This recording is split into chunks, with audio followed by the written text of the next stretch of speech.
Okay, once again, the course code is CSS244. The course title is Types and Analysis of Security Threats.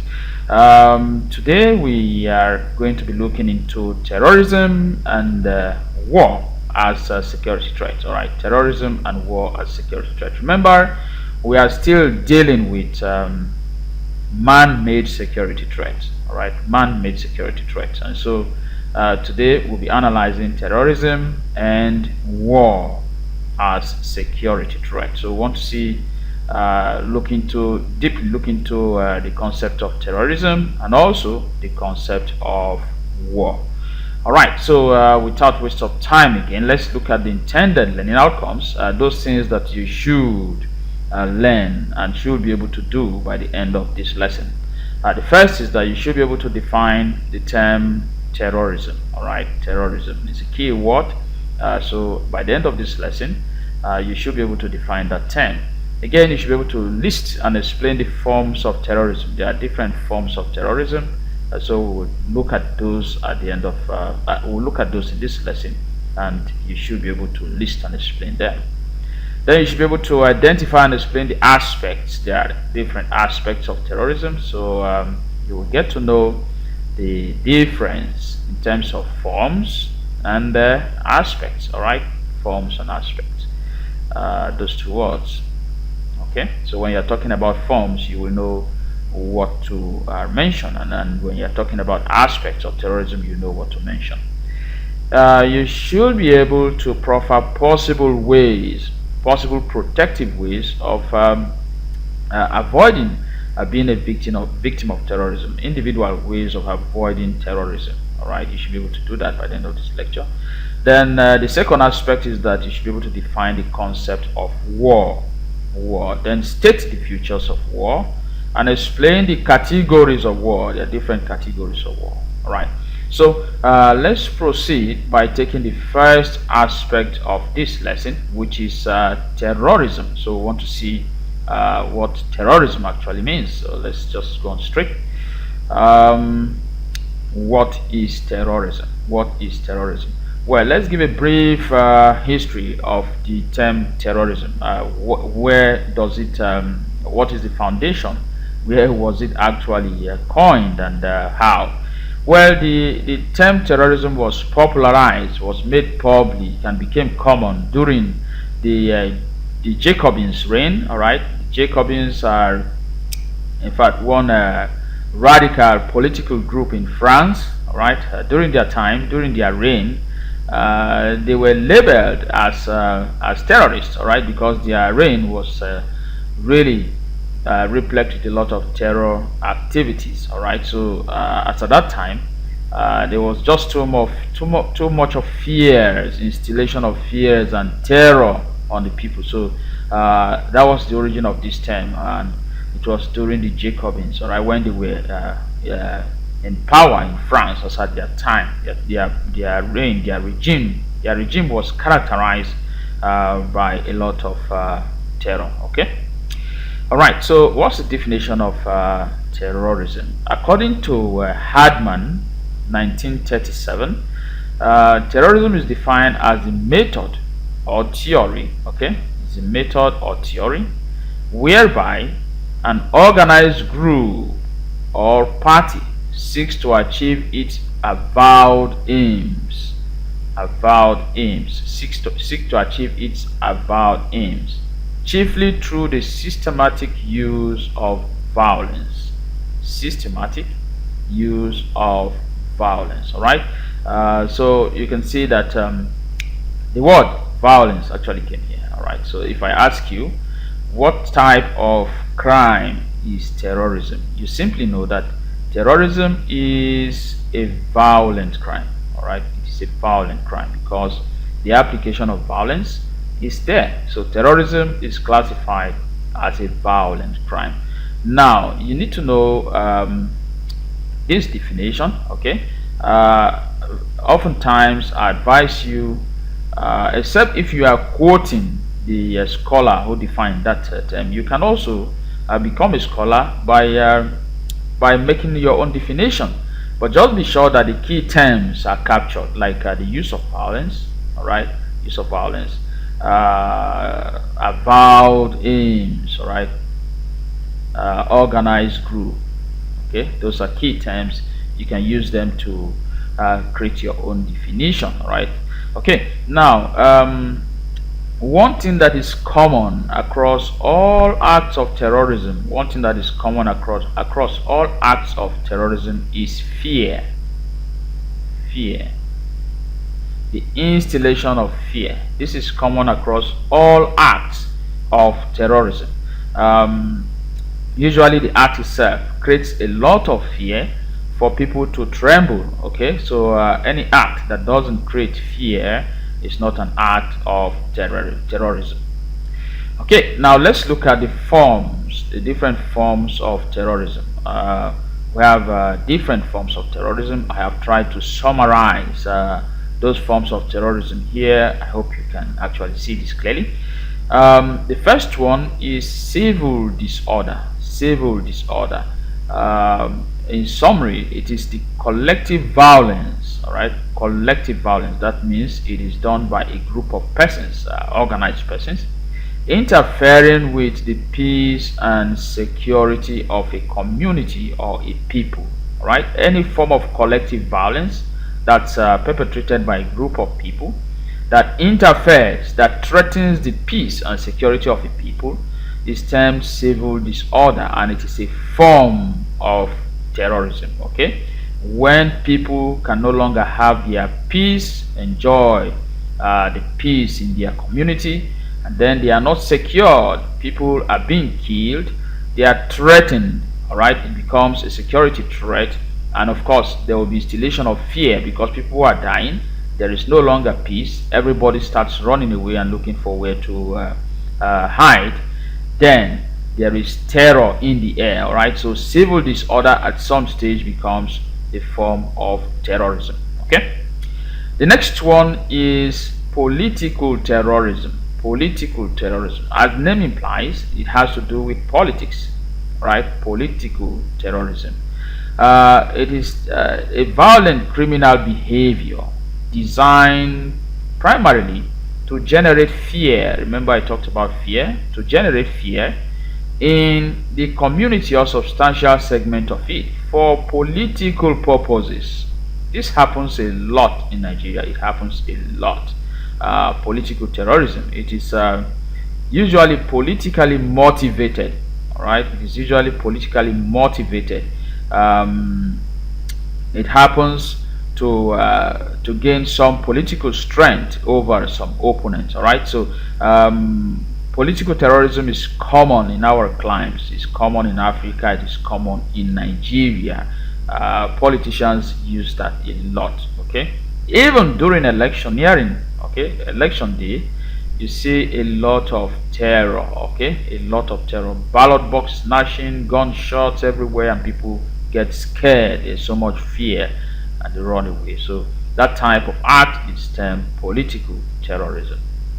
Then we have non-political terrorism. Non-political terrorism, the type of terrorism that is not related to politics. Okay, as long as we have political terrorism, we should also have non-political terrorism. It is the type of terrorism that is not politics related.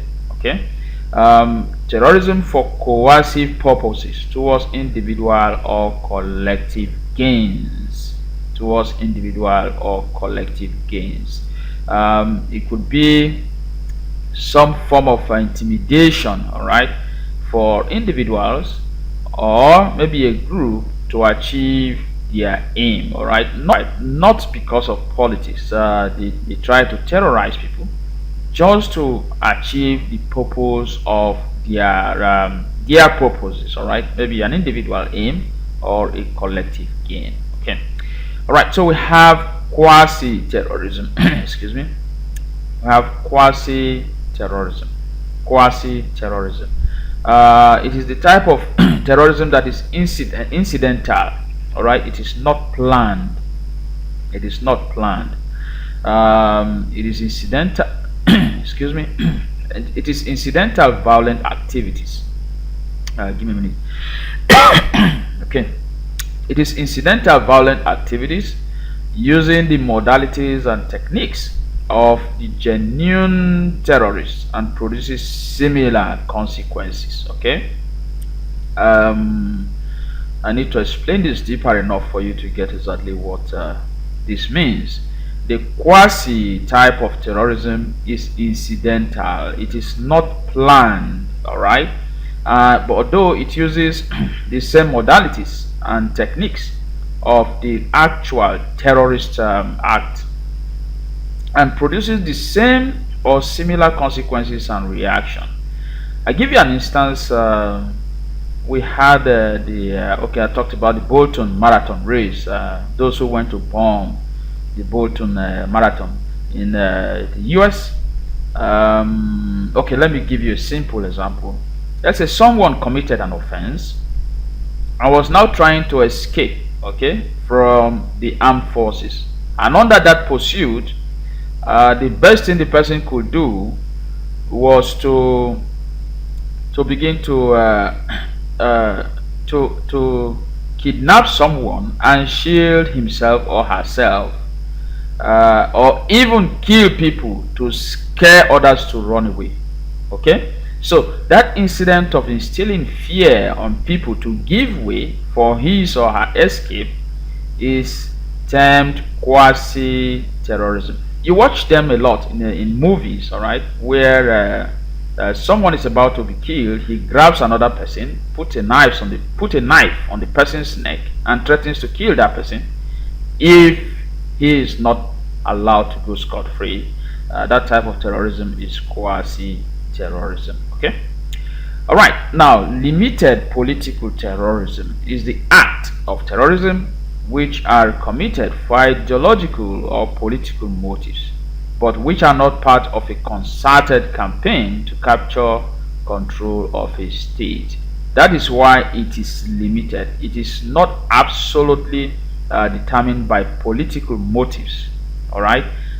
In other words, you can call it partial political terrorism. Okay, it's an act of terrorism which are committed for ideological or political motives. Those violent acts that are committed because of the ideology of a particular group. It could be religion, right? But it is because of the ideology or the motives. Those are the key terms: the ideology or the motives. Okay, those are the driving forces that makes such terrorists commit the act. Now, the last one is official or state terrorism. Official or state terrorism. Now, these are terrorist acts carried out by government. This is government related in pursuit of political objectives, okay, often as part of their foreign policy. Now, there are some governments whose policies are more of some kind of very harsh policies that instill fear on the people. In some climes, if you are caught on drugs, you will be executed publicly. Okay, usually they tie a bag across your head, covering your blindfold you, and use some sharp knife to slit your throat. Such kind of act could make people get really scared of even visiting such a country, because if there is any miscarriage of justice that you were really not a culprit, you were not the one carrying that drugs, and there is any miscarriage of justice, you are going to be killed. All right, such act could become could be termed official or state terrorism, and it's perpetrated by government. All right, the key term here is it's perpetrated by government as part of their foreign policy. That type of terrorism is official or state terrorism.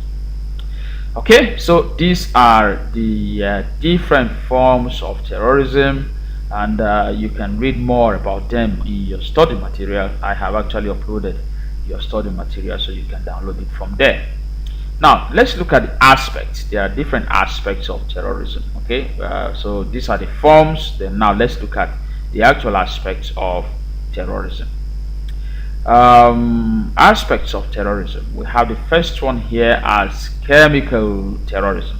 Chemical terrorism. In simple terms, as the name implies, terrorist acts that are carried out with the use of chemicals, all right, deadly chemicals, or violent acts carried out with the use of chemicals, in very simple terms. Okay.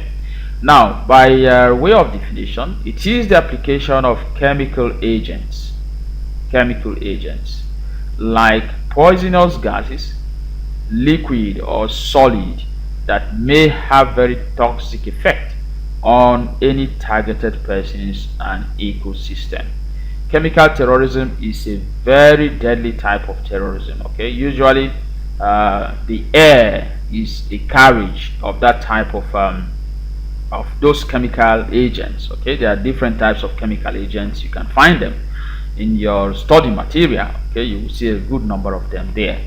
Now, when those chemical agents are used, people can die easily by sniffing them. You can see what's going on here. You can see the military person protected, all right, with some nose shield and oxygen and all of that. But because this individual wasn't protected, that individual is down. Okay, must have given up as a result of inhaling such chemical substances. Okay, so chemical terrorism has to do with the application of chemical agents. Okay, that's the key word, the application of chemical agents that may have very toxic effect on any person and ecosystem. It must not just be on human beings, all right, it could be on animals, it could be on plants and all of that, but we'll be looking at bioterrorism much later to explain that. All right, so let's look at the next type of or aspect of terrorism, which is cyber terrorism. Cyber terrorism, you are quite aware of this, as some of you have been victims of cyber crimes. All right, cyber terrorism, you see the bad guy right there behind the computer, using codes and numbers to trace and get their victims. All right, so anything that has to do with cyber is related to the internet. Okay, it's related to the internet, in fact, information technology. So cyber terrorism is the use of information technology by terrorist group and individuals to further the agenda. Now, the vehicle of cyber terrorism is information technology. The internet, computers, different networks, those are all information technology. This can include use of information technology to organize and execute attacks against networks,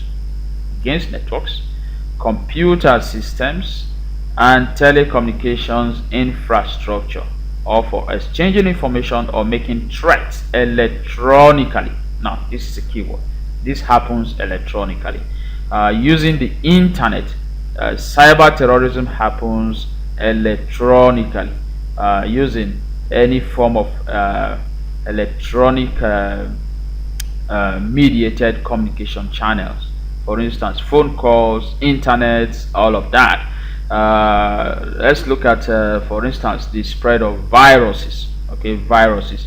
There are viruses that could be spread using the internet, and any computer system that contacts that virus is shut down. All right, such act, if it becomes rampant, can create fear, and people may be very wary of using the internet.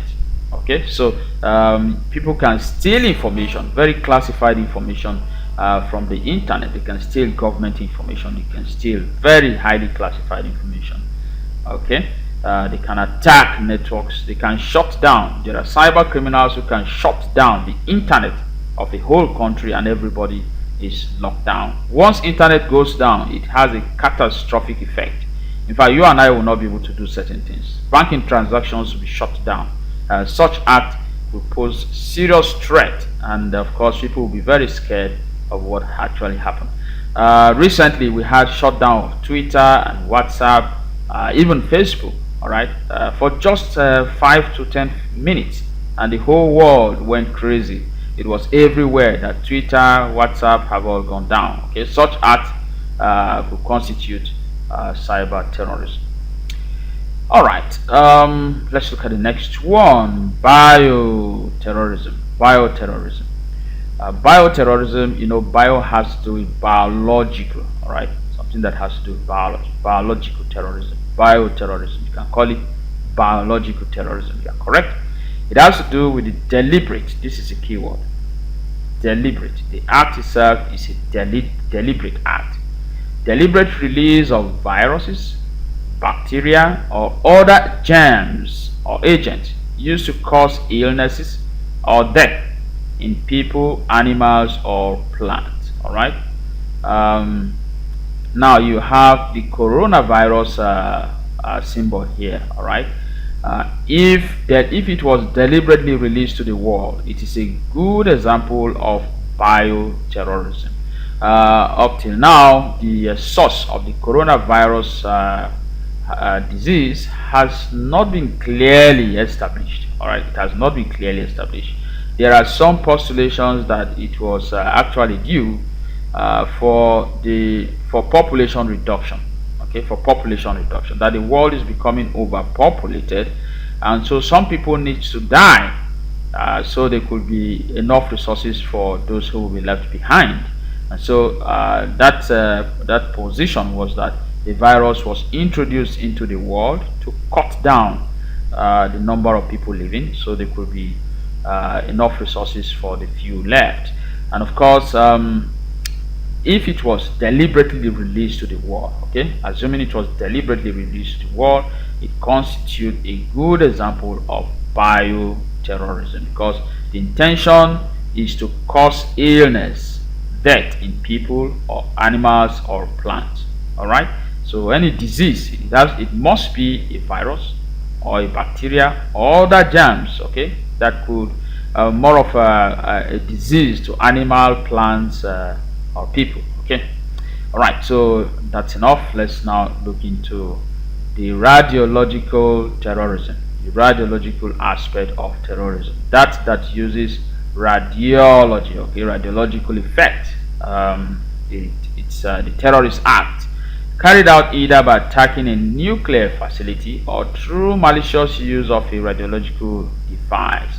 A radiological device, usually a radiological dispersal device, through the use of a radiological dispersal devices that help transmit those radiological effects.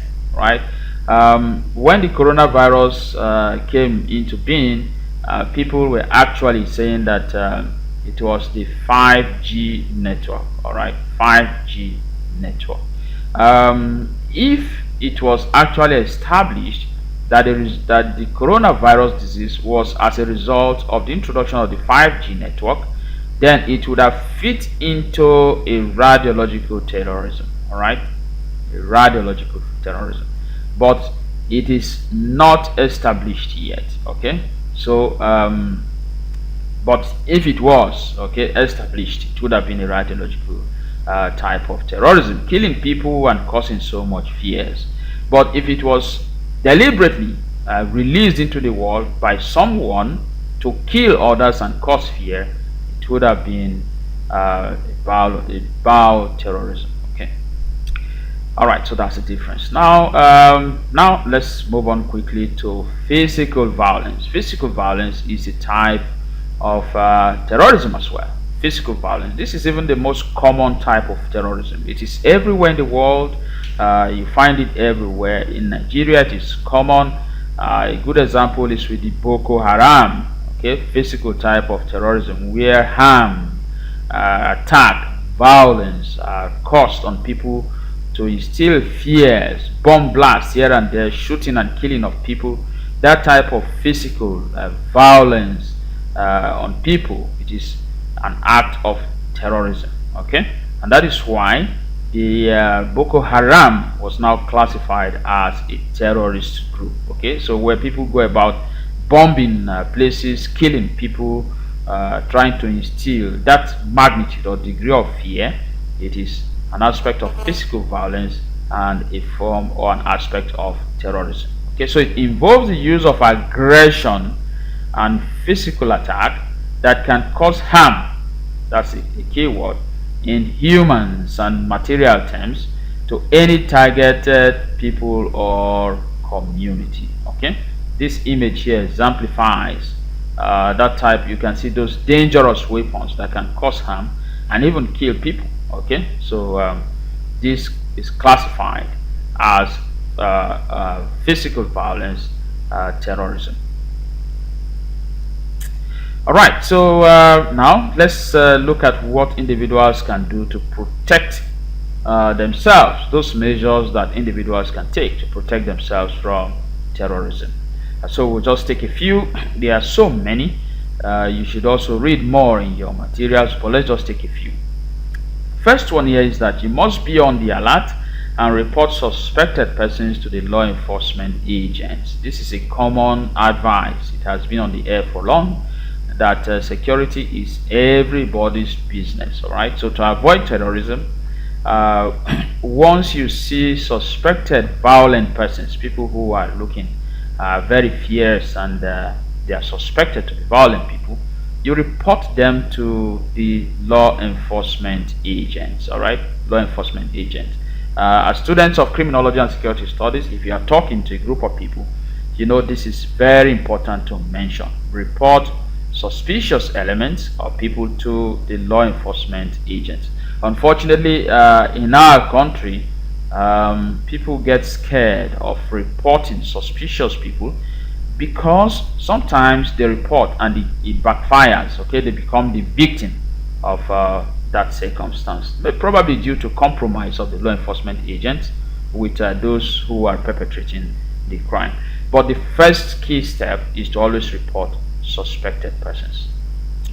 All right, now if you are driving, maybe you are traveling, okay, or driving anywhere, you have to avoid picking strangers while on a journey. All right, in the name of helping people, you have to apply extreme caution. It's a good thing to help people. Our religion promotes that, but when you need to apply wisdom, the God-given wisdom, that not everyone deserves to be helped at all times. You may become a victim. As you fall prey to that, the criminals have taken advantage of that. Some of them can even pose on the road as if they needed extreme help. Okay, some can even pose as if they were in danger and they needed your help. Please, if you do not recognize anyone on the way while on a journey, avoid picking them. All right, if you don't know them, avoid picking them.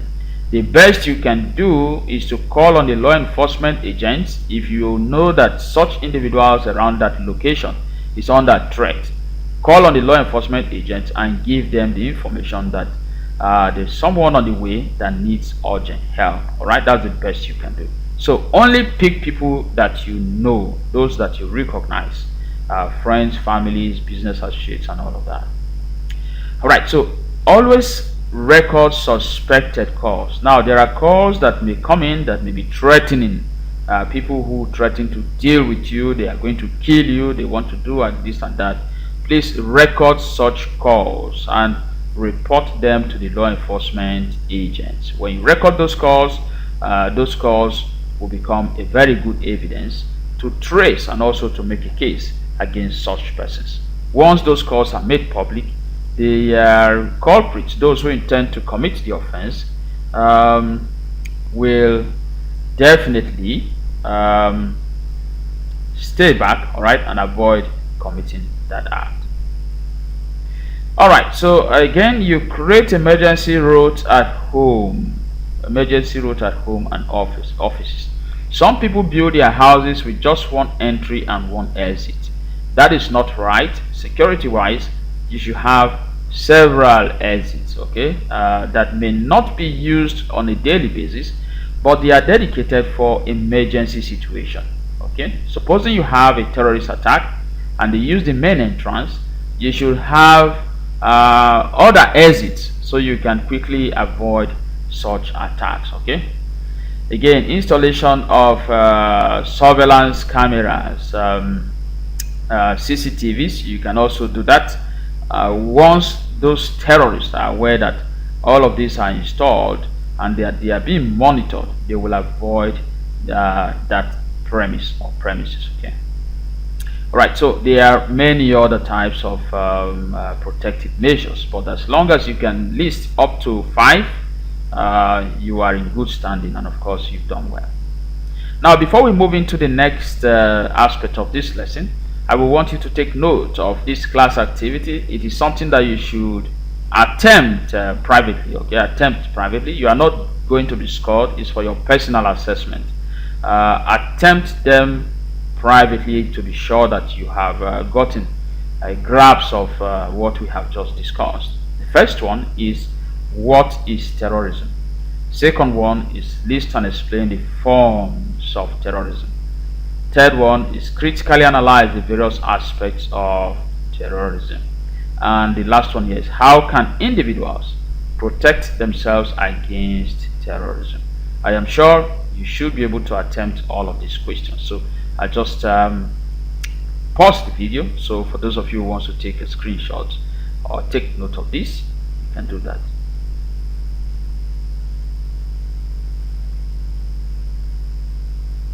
Alright, so we can now move on to the second aspect of this lesson, which is war as security threat.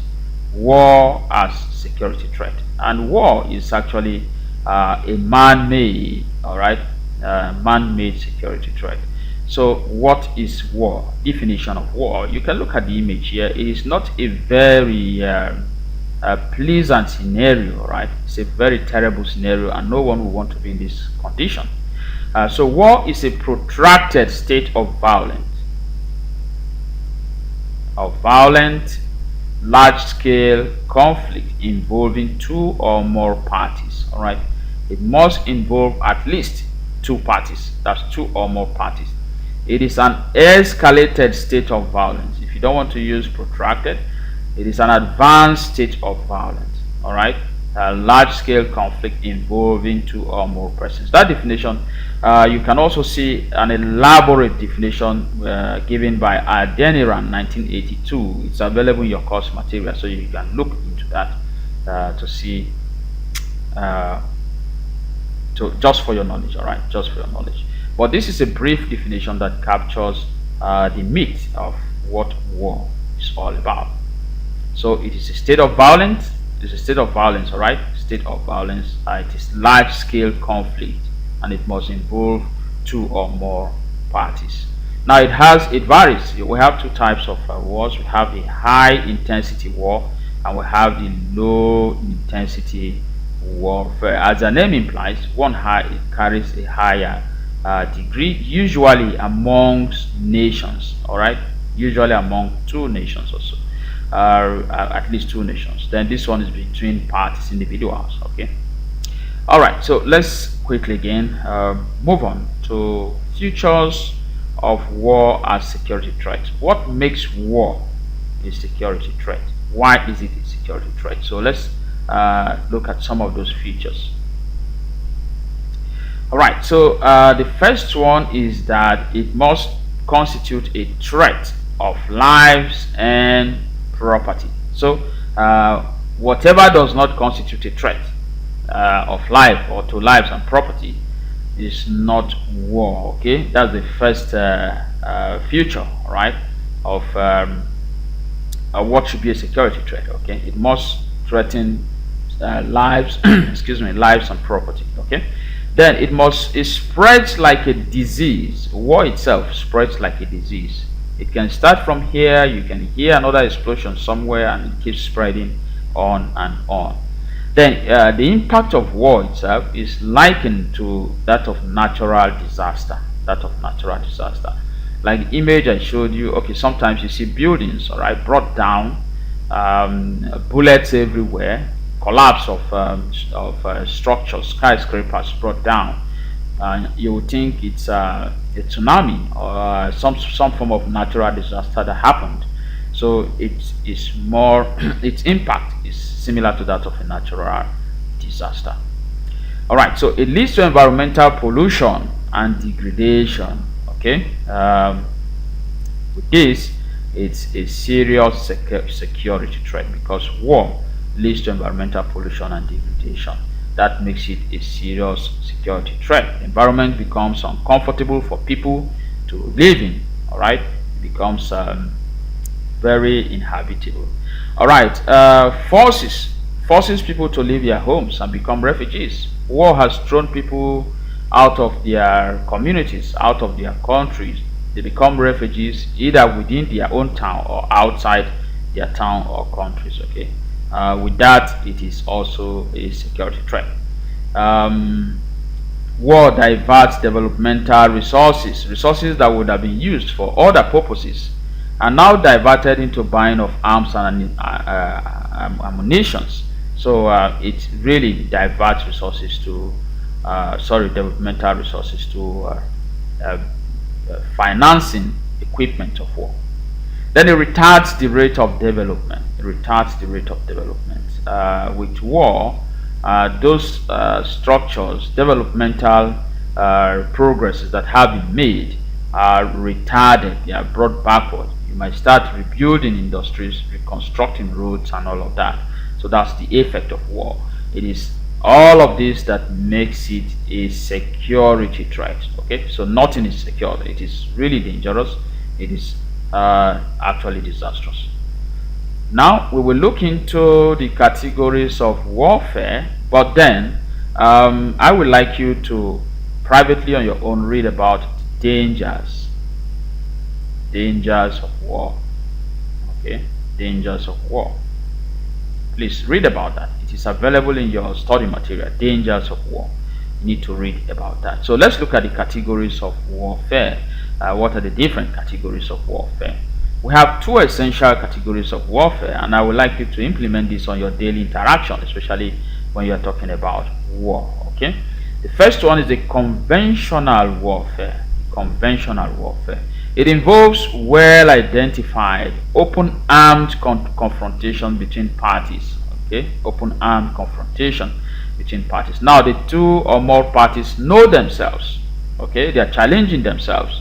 That I will deal with you. I will scatter this. I will do that. I will kill this. But then it doesn't get to the level where they use, where the weapons that they have are being applied. All right, it's just like some countries producing weapons of mass destruction and threatening another country that this weapon of mass destruction will be used to deal with you. But it doesn't get to the level where those weapons of mass destruction are actually applied. But it is more of an open, okay, this is the key term, open armed confrontation, where the people are seen, okay, the parties that are in war are seen, they know themselves, they are in the open. It is not done secretly like some form of terrorist act. All right, so it's in the open. Now, the unconventional type of warfare, it is the direct opposite of the conventional type of warfare. So it involves any armed conflict that does not involve the parties engaging in an open confrontation. So it is done hiddenly, okay, in the secret. There's no open confrontation. So an unconventional warfare, for instance, in Nigeria, it is that of the Nigerian state and the Boko Haram. Okay, it is an unconventional warfare. The Boko Haram operates in, they don't operate in the open, they operate in the secret. They perpetrate their act before you get to know about it. Okay, perpetrate their act before you get to know about it. All right, so that is all about war. Let's now take the second class activity, so you can get the meat or the perfect grasp of what war means as a security threat. So please attempt these questions on your own. Do them religiously just to be sure that you understand the lesson. Now define the term war. To define the term war, what are the futures of war? Futures of war. List and explain the different categories of war. Different categories of war. So you take note of this. I pause the video again and wait for you to get that. You need to take a screenshot or something. Just make sure that you are able to attempt these questions on your own. Alright, so we have now, this is the end of this lesson for today. Hopefully by next class we'll be able to do more in order to cover a lot. Those areas that have not been touched, those gray areas, you can read them, but these have just been summarized to touch the most important areas of this course as it has to do with terrorism and war as security threats. Right? Okay. attending. I will see you again in the next class. Thanks and God bless you. Enjoy the rest of your day. Bye bye.